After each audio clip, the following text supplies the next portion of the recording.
श्रीमद् भगवद गीता के एक श्लोक में योगेश्वर कृष्ण ने बताया है कि व्यक्ति का अपने मन पर नियंत्रण जरूर होना चाहिए। वह अर्जुन से कहते हैं कि मन अत्यंत चंचल होता है, इस पर विराम लगाना मनुष्य की जिम्मेदारी होती है, अन्यथा ये तो अपनी ही गति से चलता रहता है। वर्तमान समय में मन पर नियंत्रण रखने से आशय है कि कई बार हमें पता होता है कि जो कुछ हम कर रहे हैं या फिर करने जा रहे हैं उससे किसी का अहित हो सकता है, या फिर हो सकता है कि खुद के लिए भविष्य में यह नुकसानदायक हो, लेकिन वर्तमान में कुछ पलों के लिए वह सुखद है। मन की चंचलता के चलते व्यक्ति जानते समझते हुए भी कई बार गलत कदम उठा लेता है, इसलिए ऐसे कर्मों से दूर रहना चाहिए, अन्यथा व्यक्ति का मन ही उसका सबसे बड़ा दुश्मन बन जाता है। श्री कृष्ण ने सच्चे दोस्त के बारे में बताया है कि सच्चा मित्र वही होता है जो आपका बुरे वक्त में साथ दे, यानी कि दुख और परेशानी में हर वक्त आपके साथ खड़े हो। ऐसा ना हो कि वह समस्याएं आते ही वह आपसे दूर हो जाए।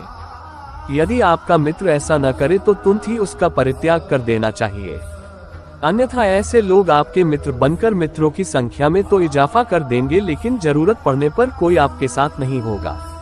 वर्तमान समय में इसकी प्रासंगिकता कुछ इस तरह है कि वक्त जब सही हो तो तमाम दोस्त मिल जाते हैं मौज मस्ती करने के लिए, लेकिन वक्त खराब हो तो सभी साथ छोड़ देते हैं। बहुत कम होते हैं जो आपका साथ देते हैं, तो जो बुरे वक्त में साथ दे वही सच्चा मित्र है। श्री कृष्ण ने गीता में अर्जुन से कहा कि व्यक्ति को अपने गुरु के अलावा अपने अनुभवों से भी सीख लेनी चाहिए, अन्यथा कई बार व्यक्ति परेशानी में पड़ सकता है। वर्तमान समय में इसकी प्रासंगिकता कुछ इस तरह है कि लोग बड़े बुजुर्गों की राय को अक्सर ही अवॉइड कर देते हैं, जबकि ऐसा नहीं करना चाहिए। उनके अनुभवों से सीख लेकर आगे बढ़ना चाहिए ताकि लक्ष्यों तक सुगमता से पहुंचा जा सके, अन्यथा कई बार ऐसा भी देखा गया है कि बार बार असफलता मिलने के बाद भी व्यक्ति उसी पथ पर उसी प्रक्रिया से बार बार गुजरता है, जबकि उसे बीते समय में मिले परिणामों का विश्लेषण करना चाहिए और फिर मिले अनुभवों के आधार पर आगे बढ़ना चाहिए।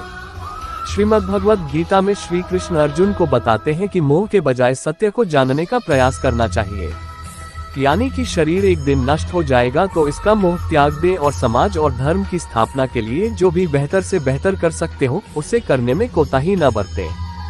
वर्तमान समय में इसकी प्रासंगिकता कुछ तरह है कि व्यक्ति को ईश्वर और धर्म को जानने का प्रयास करना चाहिए। ऐसा करने से वह कभी भी किसी भी गलत दिशा में नहीं जाएगा, साथ ही वह धर्म और ईश्वर को जानते समझते हुए कार्य करेगा। ऐसे में उसके सफल होने की संभावनाएं भी अधिक हो जाती हैं।